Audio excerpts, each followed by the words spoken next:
Retrocesso civilizatório, né? O que nós vimos aqui, os argumentos que nós tivemos que ouvir, um projeto absolutamente inconstitucional. E eu queria chamar a atenção do presidente dessa casa, porque ele sabe que o projeto é inconstitucional, ele vai ser derrubado pelo Supremo Tribunal Federal, e ele só postou essa questão porque ele quer ganhar a bancada ruralista, ele quer a bancada de extrema-direita da casa para a sucessão presidencial na casa. Em segundo lugar, quero dizer que o projeto é totalmente inconstitucional, porque, logicamente, esse projeto ele não individualiza a pena. Veja, o mesmo problema do 8 de janeiro que vocês mesmos estão defendendo. Segundo, não tem pena. É a criminalização pela criminalização de um movimento social que tem 40 anos, que quer fazer reforma agrária e que só tem pobres. Eu ouvi aqui a palavra terrorismo ontem, absurdo. Terrorismo é o que se faz no campo, com a pistolagem no campo, que matou Irmã Dorothy, que matou Chico Mendes, entende? Isso é que é terrorismo, é a grilagem de terra, é a ocupação das terras indígenas pelo garimpo ilegal, fazendo matança também de indígenas. Aqui ninguém toca nesse assunto. Isso é, entende? E mais, a função social da propriedade é garantida na Constituição, está lá na Constituição. Então, quando eu ouço falar de terrorismo, dá asco, entendeu? Porque o que se fez aqui ontem é proibir que as pessoas se manifestem, que elas têm o direito, e o projeto atinge mais do que isso, deputado Luizinho. Atinge aquilo que é básico para o cidadão, não ter condições de moradia, não receber o BPC, não receber a Bolsa Família. Como assim? E é terceiros também, ou seja, a família prejudicada. Como é que nós pudemos ontem aprovar um projeto como esse? E eles mesmos sabiam que o projeto vai chegar no Supremo e vai ser 10-1, entende? Contra. Para quê? Para bater no Supremo Tribunal Federal.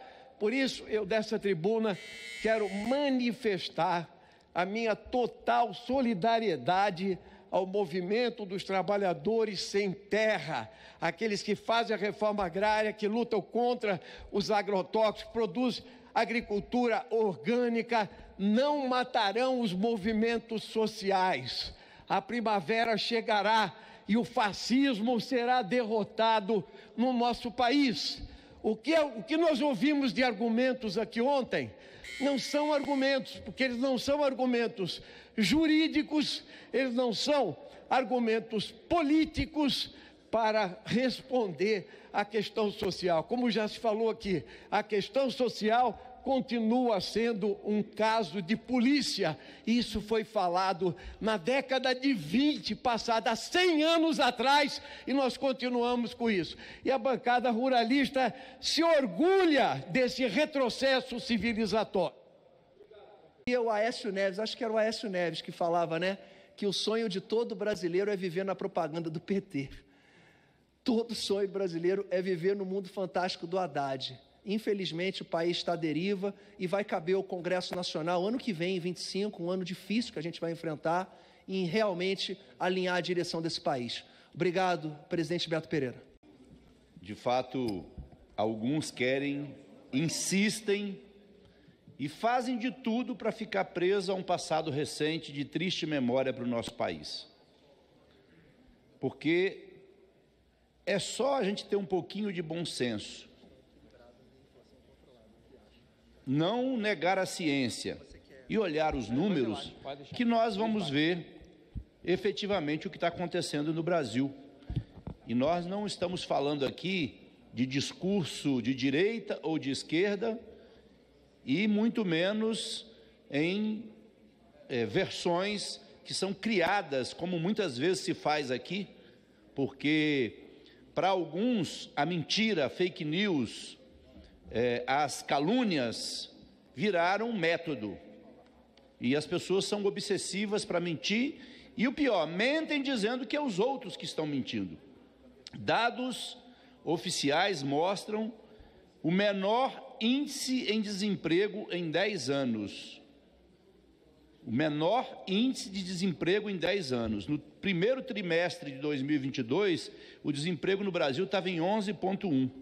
No primeiro trimestre de 2024, o índice caiu para 7,9. Não adianta espernear. Isso está registrado nos dados oficiais que são confiáveis. Então, negar isso é negar a ciência, é negar as estatísticas reais do país. Aguardemos. Ao mesmo tempo que nós tivemos o menor índice de desemprego registrado nesse trimestre passado, nós temos o maior aumento da massa de rendimento médio mensal dos trabalhadores no Brasil. Ou seja, é um recorde histórico, são 308 bilhões de reais de aumento da massa média de renda dos trabalhadores brasileiros. Então, eu fico me perguntando onde é que essa gente tira os números, que são sempre números fracassados, números que fazem memória a um passado recente do Brasil, como eu falei. Outra coisa, falam tanto em liberdade, e quiseram dar um golpe no país. Brasil, pós-Bolsonaro, tem o maior avanço mundial em ranking de liberdade de expressão, aponta relatório internacional. O Brasil voltou a respirar liberdade de expressão, democracia. Quem está dizendo isso não é a base do governo, é um relatório internacional. E, para concluir, presidente, falo aqui sobre a importância da política de cotas no Brasil, que os mesmos que defendem o governo passado são contra, acham que as cotas são desnecessárias.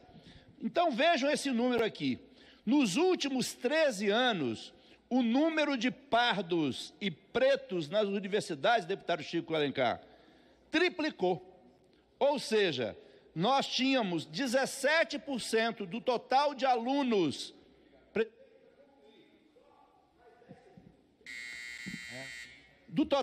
de alunos, estudantes matriculados nas universidades públicas no país, apenas 17% se declaravam pretos ou pardos. Agora nós temos 49%. Então, falar contra a política de cotas é ignorar que no país nós temos um racismo estrutural, nós temos uma exclusão de uma grande parcela da população. Por isso é que as cotas são muito importantes.